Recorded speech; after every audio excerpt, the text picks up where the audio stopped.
What is up?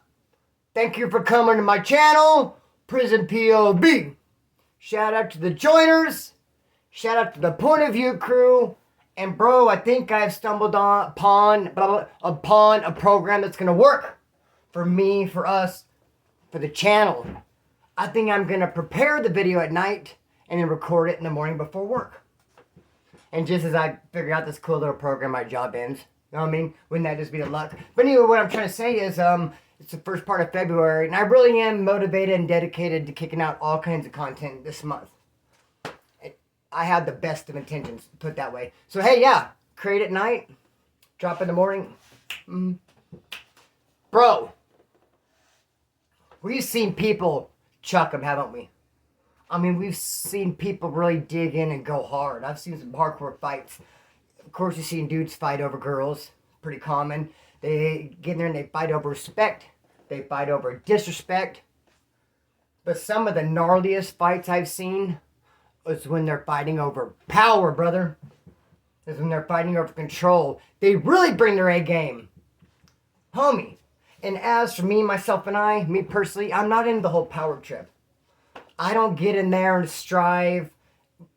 When I get to jail, county jail, Wasco reception, mainline prison, I don't strive to have a leadership role. I don't try to take this block, this yard, this building. Dude, does nothing for me. Doesn't blow my hair back, dog. Just not into it, homie. Now, I have had buildings several times at county jail by default. You get in there, you're in a 30-man dorm, and I'm the only one that's been in the pen. Got a bunch of new dudes, county jail, and never been busted for it. This guy's a DUI, this guy this guy that. Of course, gonna have to take that role, homeboy, the shoe fits. But, however, and then one time in county, Wasco reception, I had a building. It was given to me by a homeboy. And the guy who was supposed to get it, he was deemed unworthy. So it just got shot to me, and bro, I had the building. Wasco reception C1. Not into it, though. Some dudes are. Some dudes show up and they're just all about it. They're all over it. That's their main focus and goal. They want control. So, bro, when they get to slinging them, trip on this. There's this dude named Jamie. It's a white boy. I said it a bunch on this channel, bro, and I'm a firm believer that first impressions are everything. I thought this dude was straight up weenie, homie. When I first met him, Wasco reception D1, he was a stress case. He was hard timing. He'd just been arrested for all these hardcore charges. He was looking like 10, 15 years in the pen. The county didn't pick up his charges yet. You know, they have a year to file. Instead, they just hit him with a parole violation. He's upstate, Wasco reception, doing a year flat. And he's stressing, are they going to pick it up? How much time am I going to do? Just stress. It's not a good look. You don't want to be in there hard time over your old lady, your time, how much time you have left, how much time you lost. Dude, you want to be in there just, you do your time, you don't let your time do you. And this dude was in there just hard time and stressing. He couldn't get an audience. We were all like, well, no one tried to hear it.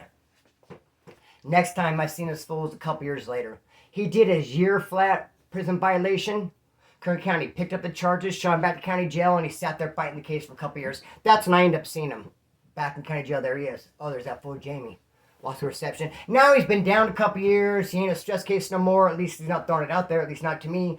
And he has the building. No, he's not a fan favorite. He's no one's favorite. He has the building not because of who he is or what he's done, but just because simply he's been there so long. A seniority thing. He had the building. Then one day, he made his batch. He had this batch of wine going. He was buying everyone's oranges off him. I give him my cookie for 2 oranges. He's getting juice. He just had a big ass batch going. Then he completed the batch. He made it. He started taking the hammer time, taking that shit to the neck, and he got toasted, bro. He got ripped. And he starts yelling out on the tier, big no-no, singing. And we're in the rolling lockouts. We're in D-Pod, Kern County Jail. 5 cells out at a time. These 5 cells are out, then this 5 cells, and this 5 cells, and this 5 cells. No one's ever out at once. So, bro, he's locked in his cell. There's some people at day rooms, some people in their cells, and he's just yelling, making a fool of himself. And everyone decided that, hey, bro, this dude is not fit to have this building, to have this pod. We're removing him. Not going to remove him, but we're going to demote him. He's going to step down. So, bro, when they did unlock, they went in there and they jumped him. After they jumped him, bro, he was talking some bad little homeboy, and they got a couple one-on-ones. And he's like, you're not taking this from me. I'm not losing nothing. They jumped him again. There's 4 or 5 white boys on his unlock, and he tired them all out, bro. He was still wanting to chuck them. They're like, well, can we just consider this a checking? I mean, damn, let him keep the building. Bro, he was in it to win it. He did not want to quit fighting. Some fights he won, some fights he lost. He didn't care, but he's like, you're not taking this building from me. No. So it was recalled. They had to go back in their cells. The next unlock came out, ready to go. The dude who had control of all 6 pods shot a kite over to him. I'm like, what's up with you? What's going on over there? He told him, I'll tell you what's up with me. I'll tell you what's going on. Make yourself one of these, maybe the law library. You guys ain't taking nothing from me. And the dude who had control of all 6 pods, like, I elect to stay out of it. Dude, this dude was fighting to regain his spot. He was fighting for that control and power. Maybe it was a pride thing, too embarrassing to be demoted, to have the keys taken from you. But bro, everyone just decided, go ahead, keep it, it's yours. You've earned it at this point. And I feel like if he was fighting because someone stole a bag of chips from him, he would not have put so much freaking heart into it, homeboy. Because he let it rip, dog. Now chip on this, though. I go in to the farm, male minimum. They bring about 30 dudes at a time. There's 21 barracks. And they all just start going into whatever barracks they have. Every barracks has a little mini yard. It looks like a front yard of your average 3-bedroom, 2-bathroom, single family home. The front yard, that's what every barracks has, a front little yard. But it's locked off, a gate. Sometimes the gate's open, sometimes it's not. But there's a big, huge yard in the middle. The 21 barracks around this huge yard. Everyone has a mini yard. Like I said, the gate gets locked a lot of the times. At nighttime, 11 o'clock, they're bringing in new booty, they call us. New people are coming. I'm one of them. So you go walking up, you get your mattress, you go inside the thing. Now you expect to walk in, they hand you cigarettes, they got TV going, there's coffee. Hey, what's up? You know, it's a 38-man dorm or something. I walk in, dead quiet. Like, oh, damn, there's a problem. Something's going on, bro. I see a couple of woods I knew from the past, met a couple of new ones. I'm making my bed. I'm the only new white boys that are all coming over to me, helping me make my bed, and we're like, what's up? I'm like, what's going on, dude? What's the tension? You can feel it. You can cut it with a knife.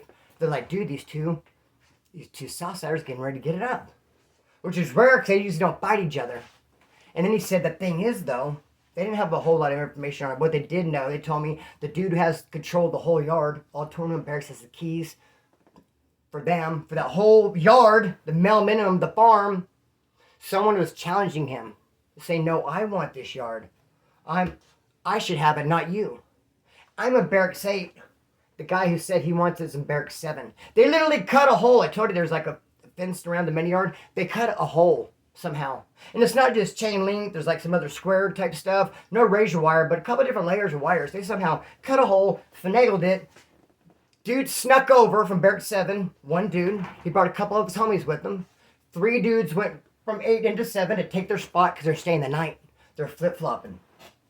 Cops come in. They just check the bed. They don't check numbers, wristbands, or nothing. You can go into another dorm and stay the night if someone comes and sleeps in your bed. 3 dudes came over. One of them was a challenger. So they all go in the bathroom. It was crazy. It was movie night. Us white boys, we got together and said, look, this is not our business. Do not look at it. Do not listen to it. Do not talk about it. Do not question it. Just act like it's not even happening. Not our business. Ignore it completely. But you got all these dudes in the bathroom and they just start going at it. And you can hear it. Banging against the wall. Going at it. And I'll never forget it was a Friday night because they play movies. And I told you guys it's 3 racks, 3 bunks. I happen to be on the very top one in front of the TV. Got me a good TV shot for once. Tell me, love it when the plan comes together. So I'm sitting on my bed, watching it, trying to watch this movie, and I'm just hearing, you can't watch the movie, bro. You can't block that out. And they're trying to be quiet, but there's, and bro, I end up falling asleep to that sound. It's like, you know how like a sound, like a dripping water, just like a sound, like lull you to sleep? I fell asleep to it. Bro, I wake up. That's probably like 11 o'clock. This is all going down. I wake up probably 2 in the morning because I had to go pee, and I wake up and hear, they're still going at it. I couldn't believe it. I was like, whoa, time out. I know I don't have a voice. Hear me out. I want it so bad to be like, throw the flag, yellow flag. You guys stop. Stop. Can't we arrange like a president, vice president? Can't you guys share it? It sure ain't all that. The male minimum. Dude, you guys are slapping yourself silly. I was thinking if they're not careful, they're going to make it where they can't read or write. No, you can't. Yeah, you can't read or write, homie. Because if you get... That's what happened to me is what I'm trying to say. Spit it out, Splinter. I am. That's what happened to me. I got hit in the head with a stick. in my sleep. Some girl thought that I stole her bike. But she left her bike, had her bike there, and she left. I was there, and she came back, and the bike's gone. It's a dope house, and people in and out. I'm still there. I never left. How could I taken your bike? And one thing about Splinter, you're never going to see this. You're never going to freaking drive down the road and see there's Splinter riding a bike. Now, you might see me walking. You might even see me dancing down the road. But you'll never see me ride a bike. So I'm sleeping. She just assumed she came and hit me with a stick on my head. And I woke up and I was like, and I grabbed my phone. So I wanted to text somebody that I got hit in the head with a stick. And I couldn't even do it. I'm looking at my phone like, what the heck? Like, and the numbers just look like, this the alphabet, I call it the numbers. The alphabet is I'm like, how do you spell, got hit real hard in the fucking head? So bro, I'm 2 in the morning, they've been going out this whole time, doggy dog. And I had a bust a leak. That's woke me up. But I didn't want to do that, dude. I don't want to go walking in the bathroom like, pardon me? They're all just fighting, there's people walking. I come, hi. I've been formally introduced, Splinter. I got a tinkle. I tried to hold it. Boy, do I gotta go. No, you don't mind me. So I'm sitting there like I was literally gonna pee in a cup. Because you have like there's cups laying around. Boy, there's a couple of noodle cups. There's little milk containers, cartons. Peeing something, throwing in the front yard. I didn't want to go in there and disturb him. So I saw some dude wake up. He was in the bottom rack. He gets up. He's like half asleep. He always has a pee too, and he starts doing the slow roll over towards the bathroom. He don't even really see me. He don't see nothing. He's half asleep. I'm like, I'm going to catch a ride with him. I'm going to jump on his train. And when he come walking by me, because my bed was sort of by the rest, when he come walking by me, I just got behind him. Trailed in. We go in. I kind of look at my peripheral, what's going on. Sure enough, they're all biting on the ground. He walks up. The pisser, the urinal is about this wide. There's room for 2 people. 2 people can go up there and pee at the same time. It's not very common. But and he didn't even notice me at first. We're both peeing. And I was like, hey, what's up? Oh, hey, Splinter. I got here last night. How are you? He's just like, oh, you gotta go back to bed, bro. Now, one of the dudes needed stitches in his forehead. And so he went to the nurse and tried to say I slipped or something. I fell down. They're like, fine, that explains the gash. But what about all this other stuff? So, of course, they arrested him and took him to pretrial, rolled him up off the yard because he was obviously been in a fight. Then they went looking for the other guy. They went looking for the other guy because, obviously, someone's got to look as bad as you do. So they went checking Knuckles, and they found the other dude. He was all beat up on his face. They took them both away. 30 days later, a lot of times if you're involved in an incident on that mail minimum, the farm, and they take you to pretrial as the punishment, 30 days later, a lot of times they'll bring you back. So 30 days later, they brought the dude I was in Barracks 8 with back. One of the fighter guys. The dude, he didn't, not the guy with the stitches, the other one. And we came back 30 days later, he still had a bunch of damage to his face, dude. Like, damn, homie. Still like some of the black lines, some swollenness. Like, fizz up, brother. I was like, you know, reading right. Homeboy, let me tell you about another story real quick. I said, dude, that when you go to farm, the male minimum, and when you walk in, it should be a hi, happy, hey, what's up? And you can feel a good vibe. If you don't, you walk in, it's quiet, and people are grouping, there's a problem. And that's happened a couple of times, too. One time I walk in, though, it was a little bit of both. It's, hey, hi, how you doing? What's up, brother? They always help you make your bed. Then you make some coffee, and you're talking and stuff. Then it got real quiet. Like, whoa. You feel it, dude. Like, the temperature drops like 10 degrees. What just happened in here? We're looking around. The Southsiders are grouping. Like, man, we're looking at them. And then amongst the Southsiders, this dude's Mark. This goofy-ass white boy, who I haven't had the pleasure of meeting yet, because I just got there. Apparently, this dude's name's Mark. And he's standing there with the Southsiders. They look like grape, banana, peach, wrench. Like, Mark, what are you doing over there? And we're waving him over, like, come over, bro. What are you doing over there? Are you the reason why there's a gang of tension in the house all of a sudden? So we say, what's up, Mark? What are you doing over there talking to those fools? He's like, hey, man, this Southsider just drove up right now. I recognize him. I recognize him. Wasco Reception. He's a bulldog. We're like, nah, dog. Hell no, bro. That's none of your concern or your business. They'll figure that out.